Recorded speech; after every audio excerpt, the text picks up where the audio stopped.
Leopoldo Moro, un placer tenerlo aquí esta noche. Muchas gracias por venir, ¿eh? No, gracias por la invitación. Bueno, esto de otra vez volver a abrir las causas, ¿no? Que algunas ya estaban, ya había sentencia. ¿Estás de acuerdo con que tiene esta lógica de construir un clima o qué más hay detrás de todo esto? No, por supuesto coincido acerca de que tiene que ver con construir un clima. Pero además esto de estirar como chicle las causas también tiene que ver con las dificultades que tienen para cerrarlas, aunque parezca mentira. Vos mencionaste una que es paradigmática, que lleva 7 años ya de evolución o de involución, como quieras llamarlo, que es la que inventaron con el supuesto asesinato de Nisman. Hace 7 años que la causa viene transitando. Uno dice, pero ¿cómo? 7 años una causa de un supuesto asesinato, de un supuesto homicidio. Y sí, porque no encontraron nada. No tienen nada para mostrar. Claro. No tienen nada para ofrecer a esa opinión pública que fueron preparando y tallando para hacerle creer de que Nisman había sido asesinado. Entonces dan vueltas, dan vueltas. Entonces el fiscal Tayano, que dicho sea de paso el otro día fue uno de los concurrentes a la DAIA. La DAIA tiene sus propios fiscales y jueces, aunque parezca mentira. El fiscal Tayano alarga la causa y dice, bueno, vamos a convocar a declarar a todos los agentes de la AFI que ese día, o que en aquella época creo que se llamaba la CIDE, sí, abrieron sus teléfonos. Claro, son 300 los que abrieron sus teléfonos. Entonces, patean para adelante. Y le pasa lo mismo, bueno, ni hablar con la del memorándum con Irán. Sí. Vos acabas de mostrar lo que es contundente. Un fiscal de la Nación, no un dirigente del kirchnerismo, claro, un fiscal de la Nación le dice, muchachos, esto... Acá inventaron una causa melliza, que es precisamente la que inventaron por presión de la DAIA, exactamente así es. Inventaron una causa melliza sobre un tema que ya estaba cerrado, que se había declarado que no era delito. ¿Quién lo inventó? Y lo inventó Borinsky, que también estaba en la celebración de la DAIA la semana pasada, con Hornos, que también estaba en la celebración de la DAIA, todos en una mesita. Estaba, por supuesto, Stornelli, infaltable. Entonces decidieron abrir la causa. Bueno, muy bien. Después de que transcurrió todo el proceso en tribunales, se llegó a la conclusión obvia de que no había delito. Entonces volvieron a la carga y ahora piden la reapertura de esa causa donde se demostró que no había delito, donde además se pasó por encima de la Constitución porque los tratados internacionales, te gusten o no, se sancionan en el Parlamento argentino. Bueno, claro. Vos pensás que en esa causa, por ejemplo, para tomar un caso, estuvo muchos meses preso Zanini. Sí, claro. Que no estaba ni imputado. No, lo de Zanini fue sí, ni imputado. No. Buscaron una vueltita que la buscó Rodríguez Varela, el hijo del que fue ministro de Justicia de la dictadura de Videla, que era secretario del juzgado de Bonadía, y quería vengarse de Zanini, porque pensaba que Zanini era un comunista, un exguerrillero.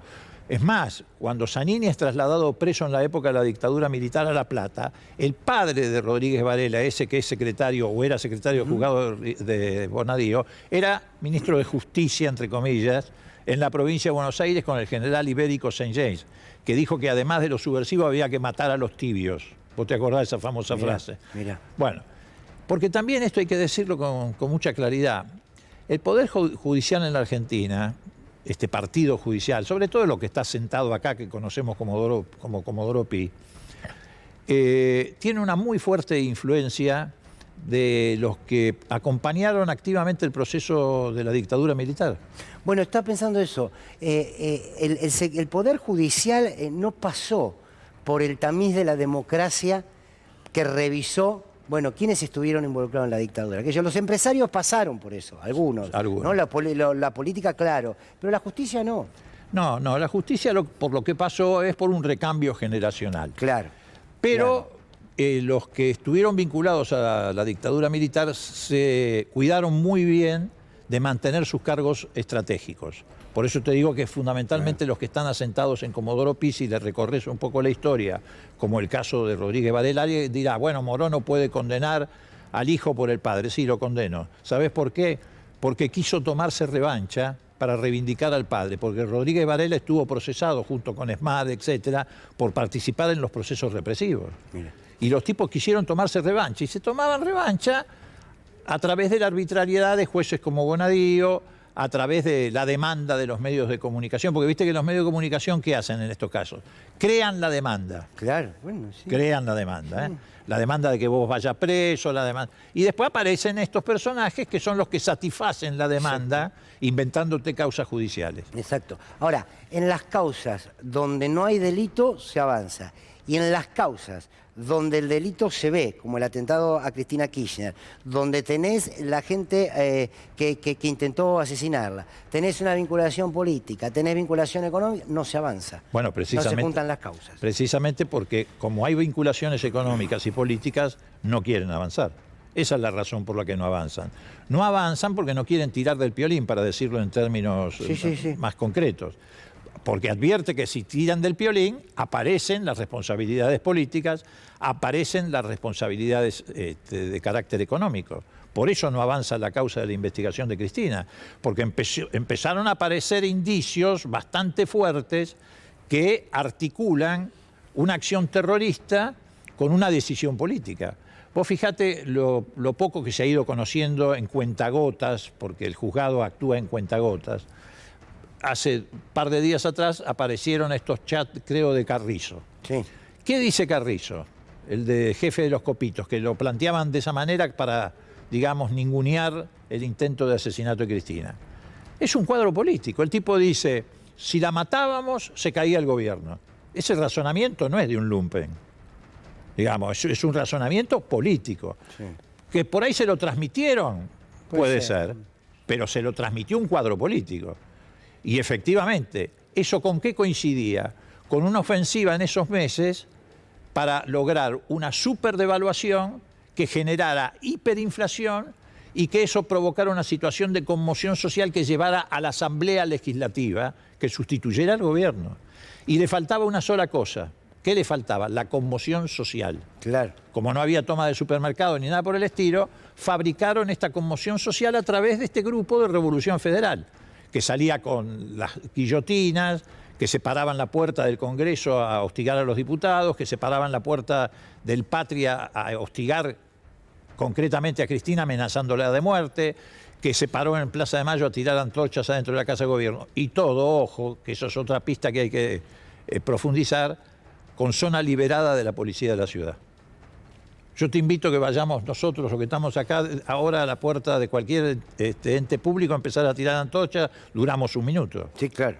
Bueno, estos tipos hasta lo felicitaban. En el caso del Instituto Patria, se ve que un policía de la ciudad felicita al que está con el megáfono, le da la mano. Vos, Leopoldo, que como por supuesto, como parte de un colectivo, otros tantos, que has luchado tanto por recuperar la democracia, que has sido parte de esos primeros años de la democracia, con Alfonsín, de toda una vida de militancia por la democracia. En algún momento viviste una situación tan con una democracia tan devaluada como hoy, desde Alfonsín, desde el comienzo de nuestra democracia a hoy. No.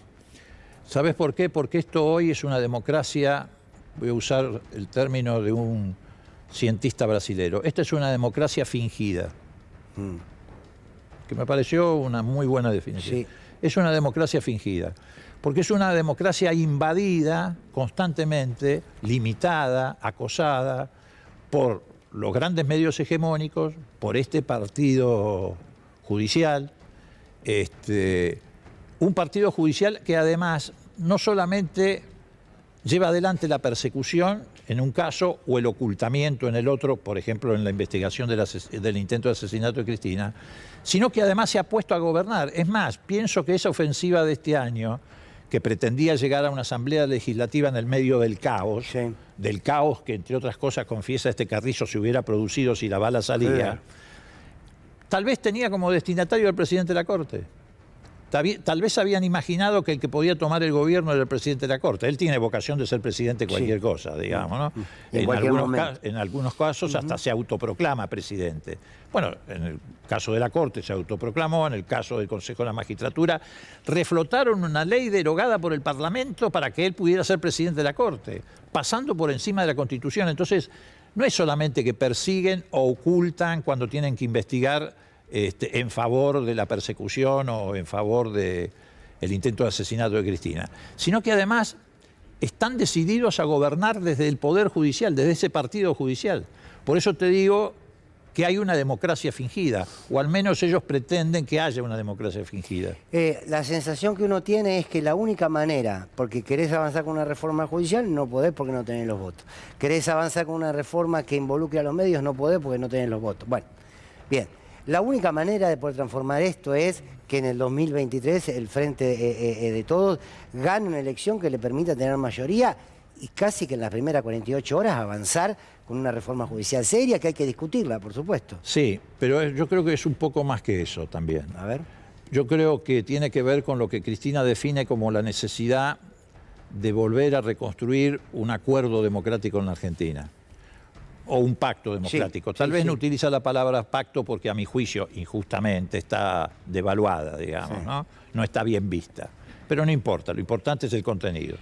Efectivamente, si nosotros no llevamos adelante un acuerdo democrático que exceda el Frente de Todos, que capture también voluntades en otros sectores de la política, pero también en sectores sociales, en sectores empresarios, etcétera, para volver a realinearnos con la democracia, vamos a estar en un gravísimo problema. Estoy 100% de acuerdo con lo que vos analizás a partir de las palabras de Cristina. Ahora yo te pregunto, ¿con quién? Vos recién describiste con quién. No dice, bueno, con esta oposición no quieren muchos de ellos son hijos predilectos de la dictadura. Sí. O sea, no, ahí no hay lugar. Sí. Ahí no.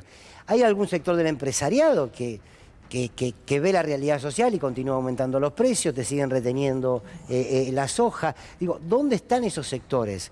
Es Con los una que buena se puede pregunta. ampliar. A ver, en el caso de la oposición, es cierto que hay algunos sectores de la oposición que están íntimamente emparentados ideológicamente con la dictadura, pero no toda la oposición. Ujú. Puedo aparecer como ingenuo, pero de todas maneras creo que hay que ahí Hay que correr el riesgo de la ingenuidad. Está sí, bien. hay que correr el riesgo de la ingenuidad y hay algo para trabajar. Claro. Yo veo algunas señales tímidas, pero las veo.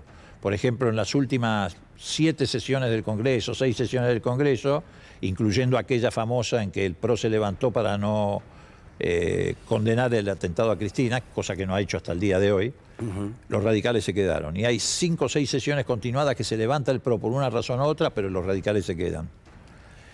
Son indicios. Son Que hay que indicios trabajarlo, que hay que claro. trabajarlos. Vamos hacia los 40 años de democracia. Y así como han intentado crear un clima prefascista, también se está empezando a crear un clima ochentista, por decirlo de alguna manera.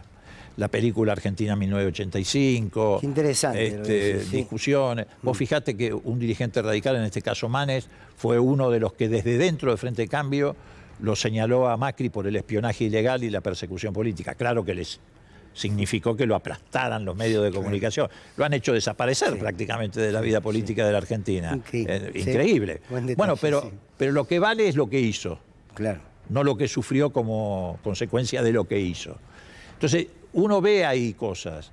Y en el sector empresario también hay empresarios que empiezan a tomar distancia porque se preocupan, no se preocupan por una razón de sensibilidad social, sino porque se preocupan, porque se dan cuenta que si se rompe la paz social y se vuelve a la violencia política, que no es solamente una hipótesis, estamos caminando No, pero claro. por el filo Sí. de la navaja, estamos volviendo a la violencia política, los negocios tampoco funcionan. Claro. Tampoco funciona. Por eso el intento, además hay que hacerlo porque hay que hacerlo por una razón de deber moral y político. Hay que intentar reconstruir el pacto democrático en Argentina, que es el que rompió el macrismo a partir del 2015. ¿Qué significa romper el pacto democrático? Usar el aparato del Estado para tirárselo encima con persecución, con espionaje ilegal, con causas armadas, con detenciones arbitrarias al opositor. Ese pacto democrático, mal, bien, regular, funcionó del 83 hasta el 2015. ¿Funcionó? Sí. En el 2015 llega el macrismo y rompe el pacto democrático. Bueno, esa discusión hay que instalarla en la sociedad, en toda la sociedad, y también hay que instalarla dentro de Juntos por el Cambio. Hay que hacer esa apuesta. Leopoldo, un placer escucharte, como siempre. Muchas gracias por venir. Hoy te crucé en la plaza, fuiste a despedir a Eve. Pero por supuesto, como miles de argentinos, era un deber. Mirá, más allá de cualquier especulación, Sí. yo le pregunto a muchas madres que habrán visto las redes sociales y la miseria de estos días, y hasta pueden ser de derecha. Ellas como madre, ¿qué hubieran hecho si les arrancaban 2 hijos de su vida? Hubieran pasado tal vez algunos límites, como los pasó Eve a veces verbalmente, pero estaba plenamente justificado. Leopoldo, gracias.